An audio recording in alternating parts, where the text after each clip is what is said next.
அப்படி யாகம் பூர்த்தியாச்சு. யஜ்ஞ குண்டத்திலேருந்து வேதியிலேருந்து ஒரு திவ்ய புருஷன் வெள்ளி பாத்திரத்துல தங்க மூடி போட்டு ஒரு பாயசம்.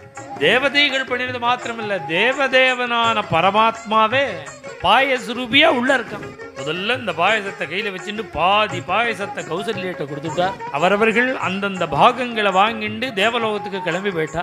எப்படி குழந்தை பிறக்க போறது, எப்ப பிறக்க போறதுன்னு அதே தியானமாவே இருக்கானா.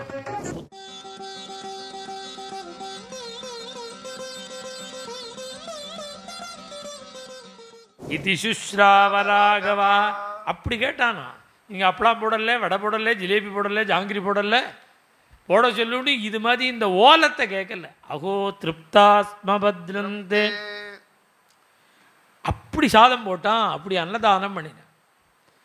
அப்படி யாகம் பூர்த்தியாச்சு. யஜ்ஞ குண்டத்திலேருந்து வேதியிலேருந்து ஒரு திவ்ய புருஷன் ஆவிர்பவிச்சு பிராஜாபத்தியம் நரம் வித்தி மாமிகாபியாகதம் புனஹ. நான் பிரஜாபதி பிரம்மாவனுடைய சம்பந்தம் உள்ள ஒரு புருஷன். பிரஜாபத்தியம் நரம். அந்த பாயசத்தை அப்படி நீட்டினான். வெள்ளி பாத்திரத்தில் தங்க மூடி போட்டு ஒரு பாயசம். இதன் துன்றுபசார்தூலா பாயசம், ஒரு பாயசம். இது நம்ம ஊரில் இந்த வெல்லம் போடுது, இந்த ஆவின் பாலில் பண்ணின பால் பாயசம் இல்லை. பின்ன என்ன பாயசம் தெரியுமோ, தேவ நிர்மிதம், தேவதைகள் பண்ணின பால் பாயசம். தேவதைகள் பண்ணினது மாத்திரமில்ல, தேவதேவனான பரமாத்மாவே பாயசரூபியா உள்ள இருக்கான். தேவ நிர்மிதம். இதை உன்னுடைய பத்னிகளுக்கு நீ கொடுத்தா உரிய காலத்தில் பிரஜாகரம் கிருகாணத்துவம் தன்யமாரோக்கியவர்தம் புத்திரபாகியம் ஏற்படும் கொடு அப்படின்னு அனுகிரகம் பண்ணி கொடுக்க, தசரத சக்கரவர்த்தி இந்த பாயசத்தை பரம சந்தோஷத்தோடு வாங்கி முதல்ல இந்த பாயசத்தை கையில் வச்சுட்டு பாதி பாயசத்தை கௌசல்யிட்ட கொடுத்துட்டார். மிச்சம் பாதி இருக்குது, அதை ரெண்டாக பண்ணினார், கால் பாகமாக பண்ணினார். ஒரு கால் பாகத்தை கைகிட்ட கொடுத்தார், சுமித்ரேட்ட கொடுத்தார். மிச்சம் ஒரு கால் பாகம் கைகைக்காக வச்சிருக்கார். அதை கௌசல்யிட்ட கொடுத்த உடனே சாப்பிட்டுட்டா. சுமித்ரை சாப்பிடலை, கையிலே வச்சுட்டுருக்கா.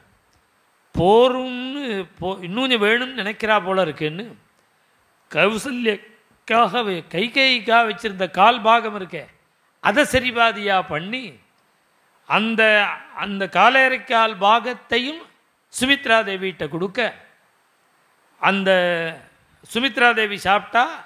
காலேரைக்கால் பாகம் கைகை சாப்பிட்டா.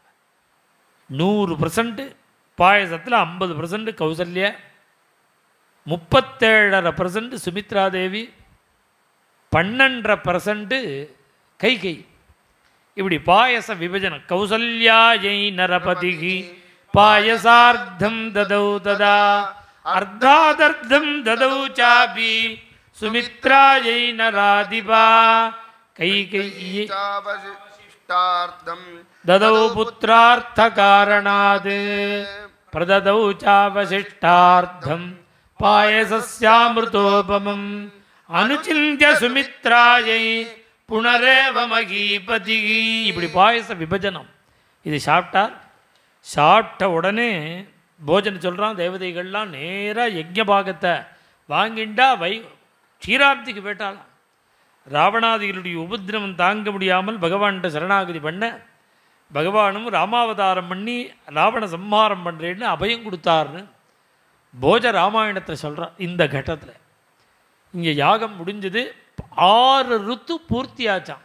நிர்வத்தே துக்ரதௌ தஸ்மின்னே அயமேதே மகாத்மனா பிரதிகிருஹ்ய சுராபாகானே பிரதிஜக்முஹு யதாகதம். இந்த யாகத்துக்கு வந்திருந்த தேவதைகள்லாம் அவரவர்கள் அந்தந்த பாகங்களை வாங்கிண்டு தேவலோகத்துக்கு கிளம்பி போயிட்டா.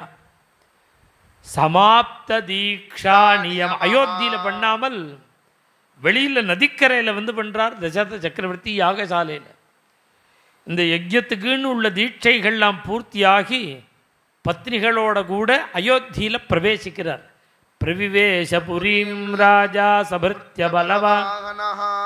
அப்படி தங்கி உனக்கு புத்திர பாக்கியம் ஏற்படணும்னு அந்த அக்னியில் உண்டான சத்புருஷன் சொன்னார். எப்படி குழந்தை பிறக்க போகிறது, எப்போ பிறக்க போகிறதுன்னு அதே தியானமாகவே இருக்கானா. மேலும் இது போன்ற சிறப்பான நிகழ்ச்சிகளை காண இப்போவே லைக் பண்ணுங்க, ஷேர் பண்ணுங்க, மறக்காம சப்ஸ்கிரைப் பண்ணுங்க.